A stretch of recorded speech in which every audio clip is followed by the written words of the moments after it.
Hello, everybody. It's Donna Cravotta, and I am back for day 8 of When Wisdom Meets AI, my 15 days of live streaming. And today I'm going to talk a bit about these living libraries that I'm building because they're really blowing my mind. Um, I'm going to just step back a little bit and talk about the work that I do, and I have done pretty much since 2010. I help people like repurpose their content in interesting and creative ways, just to kind of abbreviate it. And when everybody was out, pushing for more and learning how to do ads and doing all of these things, I always went deeper into what you already have, because the content that you already have, even if it was stuff that you did at a job, these were the things that formed you as you were growing professionally and personally.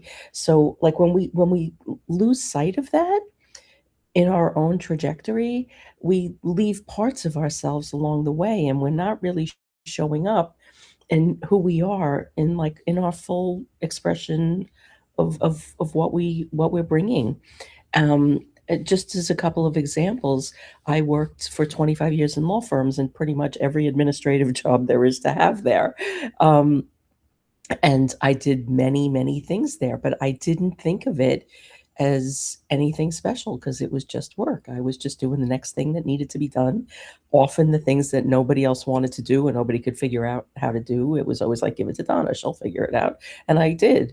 And I didn't recognize that the work that I was doing evolved into organizational design.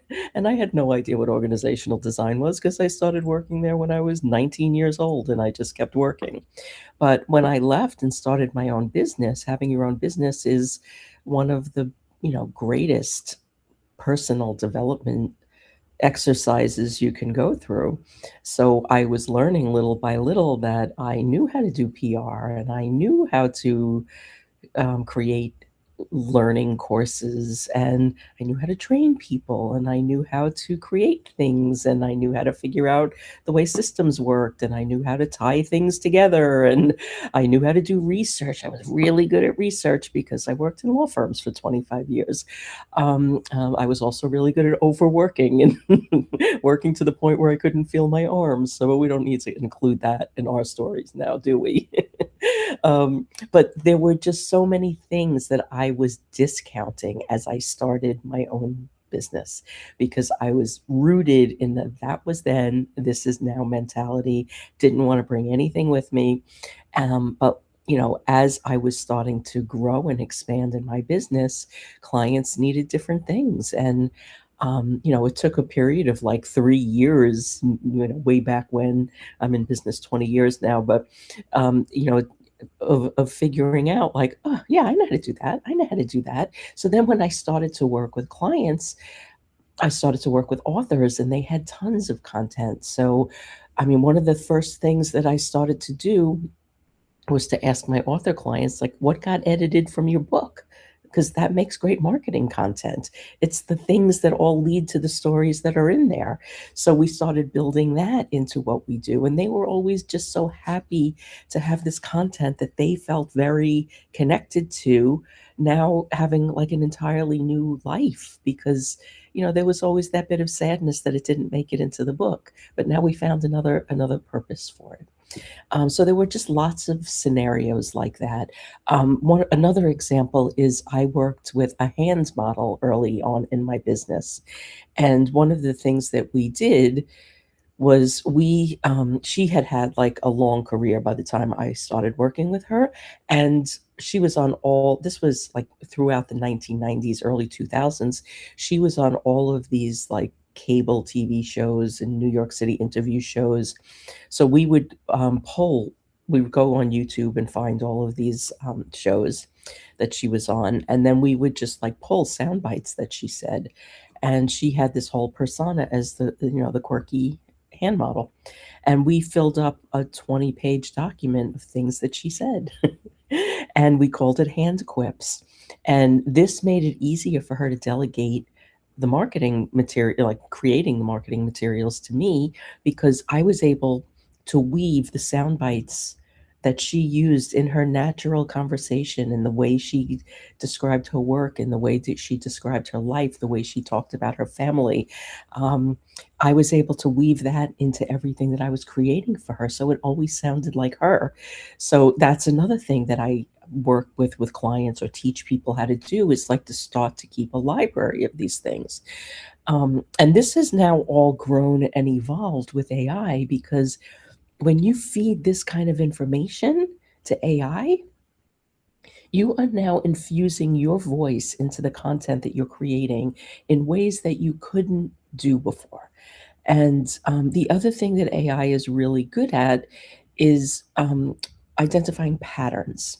So, for the content for this entire series, what I did was I uploaded 100 the transcripts for 145 interviews and 18 panels into a notebook in Google Notebook LM.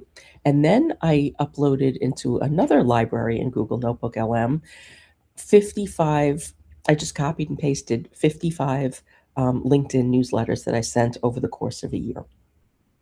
So the first thing I did was start to go through all of the 50 over 50 interviews to find, like, what are the topics? What are people talking about?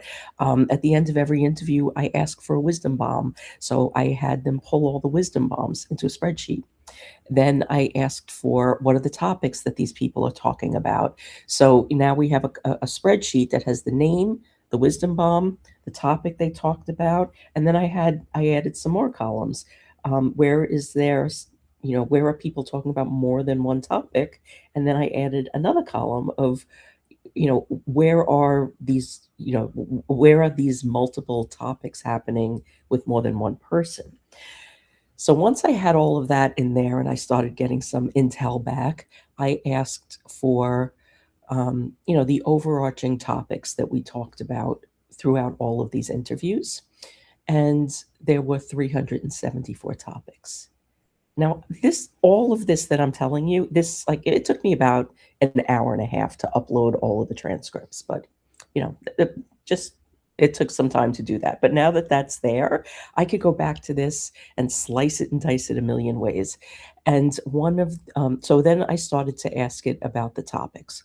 374 topics. That is some serious keyword research right there, because my market is women over 50. I had 145 conversations and 18 panels with women over 50. And now I know the 374 topics that they talk about. It's so incredibly powerful what you could do with that information. And then I started to ask, well, what are the top 10? And I got the top 10, and that's what I used in most of these lives and the accompanying articles that are in this series. But then, as I was kind of working through a couple of days of, like, sharing this information, I started to get curious again. And I went back in and I said, what are the, like, obscure, kind of quirky topics that people don't really talk about? Because one of the things that happens when I do these interviews is people will say, oh, nobody's ever asked me that before. So now I have a way to go into these transcripts and collectively pull these topics that most people aren't talking about. So how interesting is that? That now we're not just going to talk about the things that we all really care about, but we're going to talk about the things that nobody's talking about. And that's going to be one of the days coming up. But it's very powerful how you can use this information, and the possibilities are truly endless. So then, after I spent a little time poking around with the 50 over 50 library, then I went into the library of my own content. So when I was writing these LinkedIn newsletters, which I have to say, a lot of them, not very many people saw due to the algorithms on LinkedIn, I started to notice about 10 months in that this was like a journal I was keeping of my personal and professional growth over the last year. So now pulling them all into a library and seeing, what is this tool that has no emotion going to see that I can't see because I'm too close to it? And it pulled up things that, like, I mean, I cried a few times. I did not see where this work was going. I mean, and then I thought back about how I used to um, hold this work. I called it a content audit. It is so not a content audit. It's like an excavation of your life.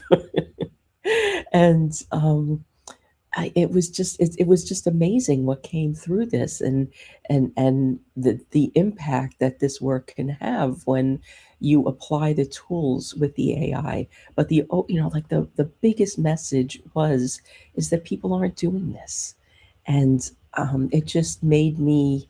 It gave me resolve that more people need to do this, and that was one of the reasons I wanted to come here to Substack to bring this to a new audience where there weren't going to be the algorithms that held it back. Where we can have real conversations. I could own my voice here. I could own my content. I could own my list, and I could teach people to do the same thing. And then one of the other things that kind of unfolded through this was that, Substack is great now. It might not be great. These tools are changing as fast as they possibly can.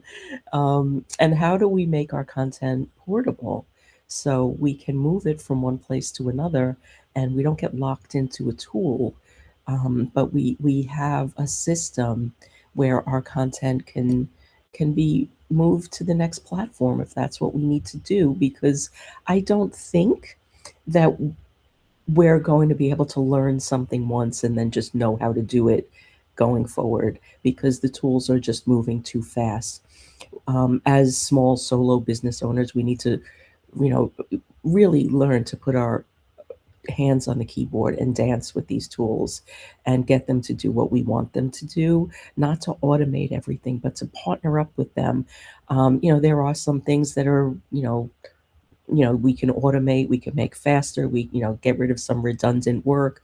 But the focus I have found, the focus on partnering and working together and bringing your strengths and setting up the tools so the tools can show up with their strengths are the most powerful ways we could use them and and stay small and nimble in our businesses, really knowing what we want, bringing the context, bringing the information that we can only provide. And it changes everything. And one of the things I really like about working in Google Notebook LM is it's a closed environment. So unless you ask it to find things externally, it's only looking in the sources that you upload. So when I uploaded those interview transcripts, when I uploaded the content from my LinkedIn newsletters, it was not looking externally. It was only looking at the information I provided. So then I took this another layer. All right, this is going to take a breath. So Gemini, which is kind of like the Chat GPT of Google land, has a feature where you can upload sources, documents, videos, things like that connected to your Google Drive. But one of the new features that it has is you can upload an entire library from Google Notebook LM, because in Google Notebook LM, you can create a bunch of different libraries, but they don't talk to each other.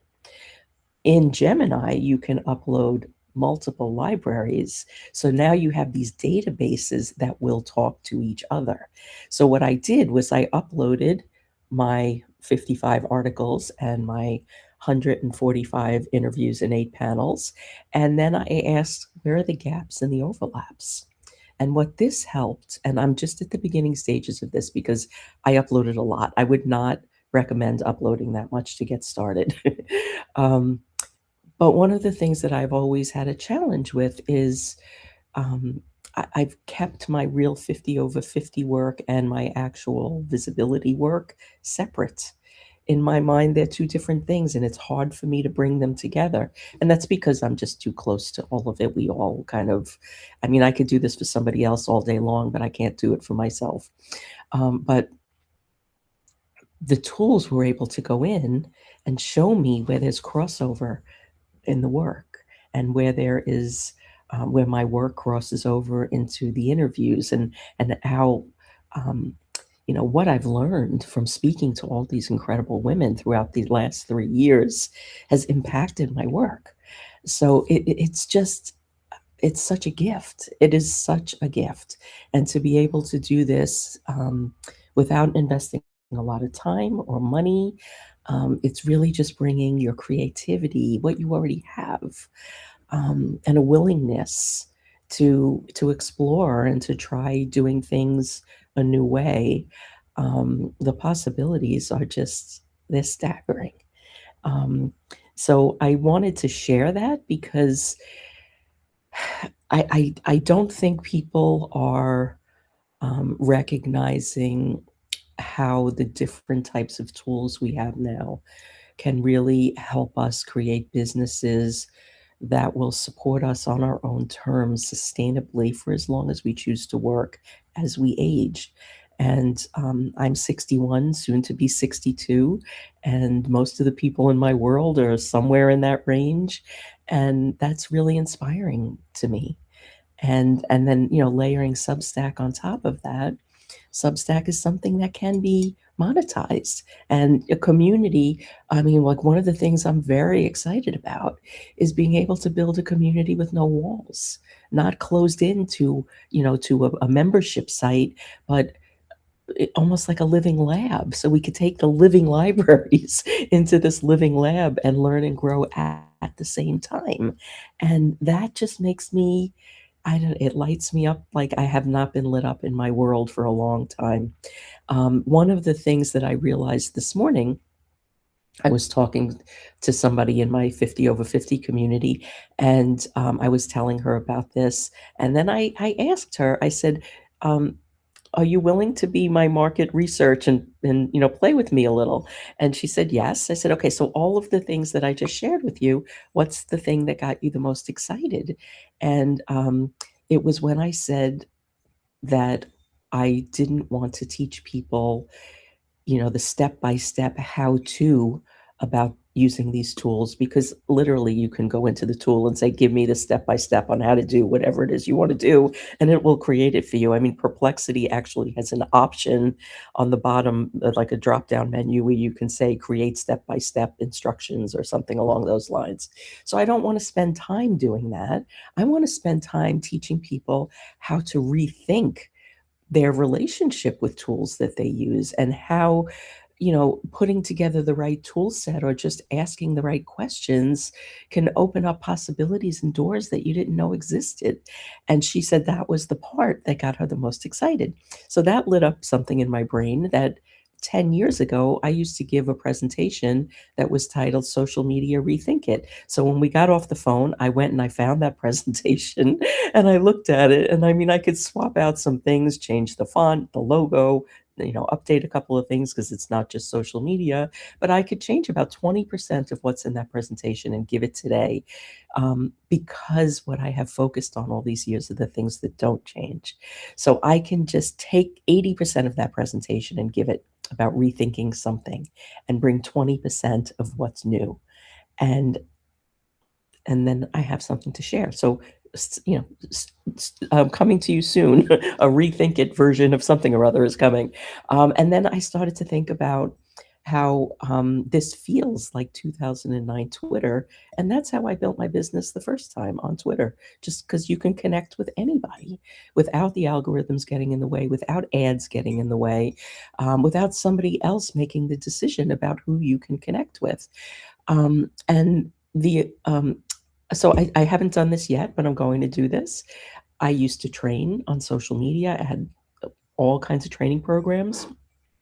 So I'm going to go back to like the 2009, 2010 timeframe, and I'm going to find my Twitter training materials, and I'm going to upcycle them into how to work on Substack or how to use AI. But I'm gonna repurpose it because it was all about building relationships, and that's what I'm gonna do here.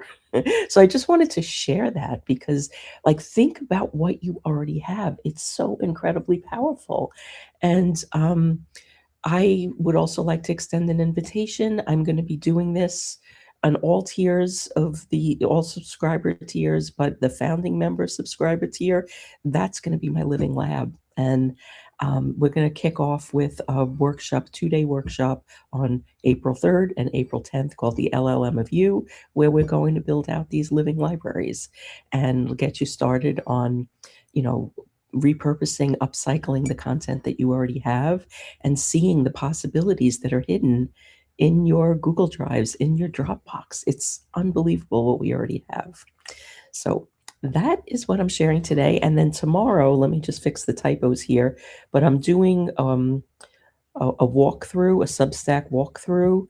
There's also